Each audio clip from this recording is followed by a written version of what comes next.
bata wako kama atakuwa analisha kijani, bata wako kama watakuwa wanapata changamoto ya kupata vifo vya ghafla, pamoja na bata wako kama watakuwa wana homa, na bata wako watakuwa hawana hamu ya kula, huu ni ugonjwa ambao unaitwa flow cholera. Ina maana kwamba ni ugonjwa wa cholera ambao wamekutana na bata. Hivyo ndugu mfugaji, usiogope wala usishangae kwamba ni hatua gani ambazo unashauriwa uweze kuzifuata ili kusudi kuweza kuwakinga bata wako dhidi ya ugonjwa huu wa kuharisha kijani. Kwani tunaamini kwamba bata wanaumwa magonjwa mbalimbali, na miongoni mwa magonjwa ambayo yanasumbua sana ni magonjwa ya kuharisha. Kwa hiyo kama utakuwa unaharisha kijani, kuna hatua mbalimbali ambazo unaweza kuchukua ili kuweza kuwakinga bata wako dhidi ya magonjwa huu wa kuharisha. Cha kwanza kabisa ni kuweza kujua kwamba huo ni ugonjwa gani, kuweza kujua dalili ambayo bata wako wanayo, na kitu kingine kuweza kujua tiba. Baada ya kumaliza kujua tiba, inabidi uweze kujua pia na kinga, uweze kuwakinga bata wako wasiweze kupata tena ugonjwa huu. Jina la ugonjwa huu unaitwa cholera, na dalili zake ni homa, kuharisha kijani pamoja na vifo. Hususan usiombee bata wako kama vifaranga wakapata ugonjwa huu. Kiukweli ndani ya siku 2 utakuta vifaranga wote wamekufa na banda lako litakuwa halina kitu. Kwa hiyo ili uweze kuwatibu bata hawa, ni dawa yake ni ndogo tu, ni antibiotic ambayo inapatikana katika maduka ya mifugo. Kwa kutumia antibiotic hiyo, ina maana utaweza kuwatibu hawa vifaranga vyako pamoja na bata kwa ujumla. Na kitu kingine ndugu mfugaji wa bata, ili kuweza kupata dawa sahihi na dawa nzuri, na kuomba pia tuweze kushirikiana. Utaandika kwenye comment neno pale kuharisha kijani au kuharisha. Ukaandika kama kuharisha, ina maana nitakutumia moja kwa moja hii dawa gani nzuri ya kuweza kukusaidia. Na kitu kingine ndugu mfugaji wa bata, katika ugonjwa huu wa kuharisha kwa bata ni ugonjwa hatari sana, kwani unaua bata kwenda kila siku. Baada ya kujua dawa gani ya kuweza kusaidia ili bata wako waweze kuwa vizuri, ni antibiotic tu ambayo inapatikana katika maduka ya mifugo, na inaweza kukusaidia. Pia kuna kinga. Ina maana bila kujua kinga au hatua kuweza kuchukua ili kuweza kuwakinga bata, usisubiri mpaka bata wakaanza kuharisha au wakaanza kuugua. Kuna vitu ambavyo inabidi uweze kuvifanya ili uweze kuwakinga bata wako. Na kitu kingine, yani angalia katika screen yako hapo, miongoni mwa kinga ni vitu kama hivyo ya kuweza kufanya. Cha kwanza kabisa, kujitahidi sana sehemu ambapo bata wanakula, kwanza ni usafi kwa ujumla. Yani kama bata wako, kama utakuwa kuna usafi katika banda lako la bata au katika mazingira yote ambapo bata wanakula, ina maana utaweza kuwakinga dhidi ya ugonjwa huu wa kuharisha au ugonjwa huu wa cholera. Na usafi katika vyombo vya kunywea maji, ina maana vyombo vya kunywea maji lazima viweze kuwa ni visafi, kwani vikiwa visafi vyombo vya kunywea maji, ina maana pia utaweza kuwakinga bata wako dhidi ya magonjwa huu hatari ambao unaweza kupelekea bata wako wakafa wote. Na kitu kingine ni kuchanganyia vyakula. Ukiangalia katika screen yako kuna vyakula vingi, kuna maganda ya ndizi hayo, kuna mashudu yako ya meupe, kuna pumba, kuna maji. Kwa hiyo kwa siku bata wako kwa wanakula vyakula vya aina mbalimbali kama hivyo, ina maana pia unaweza kuwakinga bata wako wasiweze kupata magonjwa kama magonjwa ya tumbo, kama magonjwa hayo ya kuhara. Kwa hiyo ukifanya katika staili kama hiyo, ina maana unaweza kuwakinga. Na faida kubwa ya staili hiyo kuchanganya vyakula mbalimbali ambavyo vyakula vyenye madini.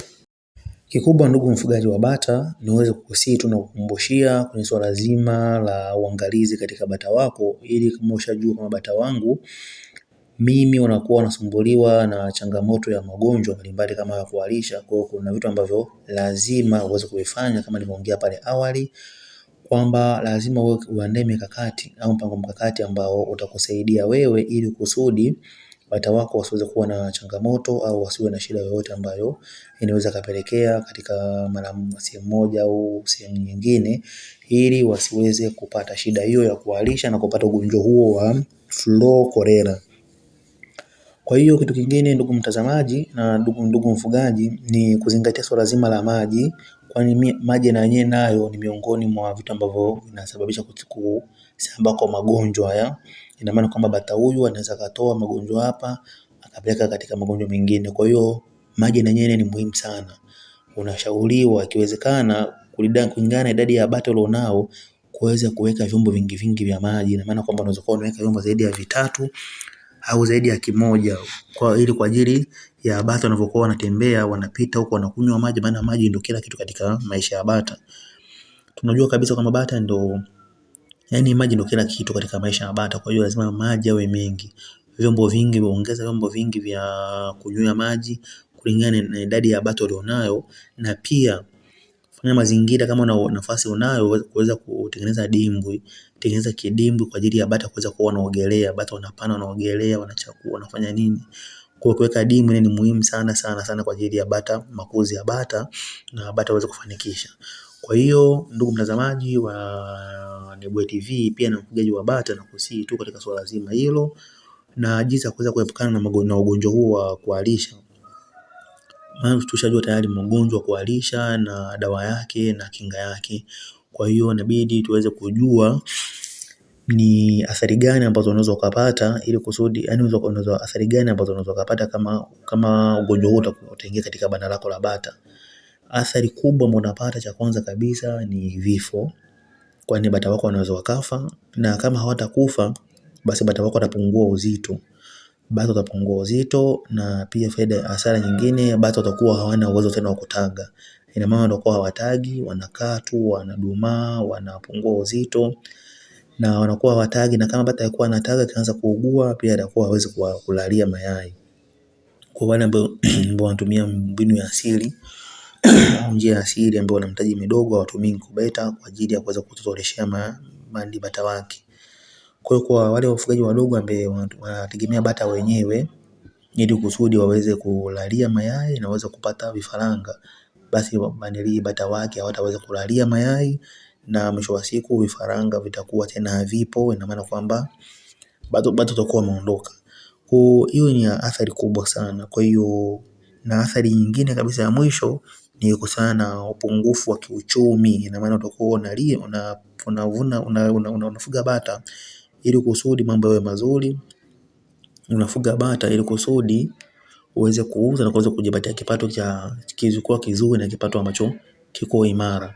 Lakini itatokana na changamoto ya kuugua, kuharisha na nini, basi bata wako watakuwa hawana thamani tena na uchumi wako utashuka. Ndio wale watu wanalalamika na kulalamikia kwamba ufugaji wa bata sio mzuri.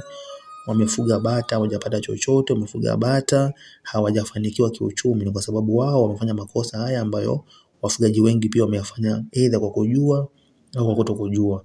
Kwa hiyo nakusihi sana ndugu mtazamaji na ndugu mfugaji wa bata, ili usiweze kupata athari hiyo, ni kuweza kuchukua hatua mapema kabla hajakukuta changamoto kama hiyo. Na hatua ambayo inabidi uweze kuichukua ni kama nilivyosema pale awali, kuhakikisha kwamba chakula kipo vizuri, chakula kipo katika mazingira yaliokuwa na usafi, na pia kitu kingine kuhusiana na lazima la chanjo. Bata wako ni muhimu sana kuweza kuwachanja kama inawezekana, uweze kuwachanja kulingana na kalenda ambayo umeweza kujiwekea na kalenda ambayo umeshauriwa, aidha na mimi mtaalamu ambaye nakupa elimu hii, au umeshauriwa na mtaalamu wa mifugo. Kwa hiyo lazima uweze kushauriwa, uweze kujua ni lini inabidi uweze kuchanja bata wako na lini bata wako ambao inabidi wasichanjwe. Na ukifanya hivyo ukikuwa hizo changamoto na yale malalamiko ambayo watu wanakuwa nayo yatakuwa hayapo. Na kitu kingine tunaweza kukumbushia ndugu mtazamaji, uweze kusubscribe, uweze kulike na uweze comment. Na mwisho wa video hii ndio mwanzo wa video nyingine nzuri ambayo inahusiana na swala zima la ufugaji wa bata na wafugaji wengi wa bata ambao wanajikwamua kiuchumi na kuweza kupiga hatua moja kwenda hatua nyingine. Na maana kwamba ufugaji wa bata kwa sasa hivi unatija na watu wengi sana wanataka ufugaji, wanafuga bata na wanahitaji bata. Kwa hiyo soko lake liko vizuri na soko lake linapatikana katika kwa bei nafuu sana. Ufugaji wake ni rahisi na wa bei nafuu na soko lake lipo, na bata una gharama kubwa. Ni maana unaweza kuuza bata kwa gharama zaidi ya 30,000 bata mmoja kwa muuza, na kuja kuangalia Uzuri wa bata wenyewe magonjwa yake ni ya kawaida na magonjwa yake yanaweza kutibika na yanazuilika. Tofauti na ufugaji wa kitu kingine. Lakini kwa bata uko vizuri. Kwa hiyo nakusihi tu nikutie moyo ndugu mfugaji wa bata, endelea kufuga bata kwa ajili ya manufaa yako mwenyewe wewe pamoja na familia yako. Na kukumbusha tu kusubscribe na kuangalia video nyingine ambayo inakuja.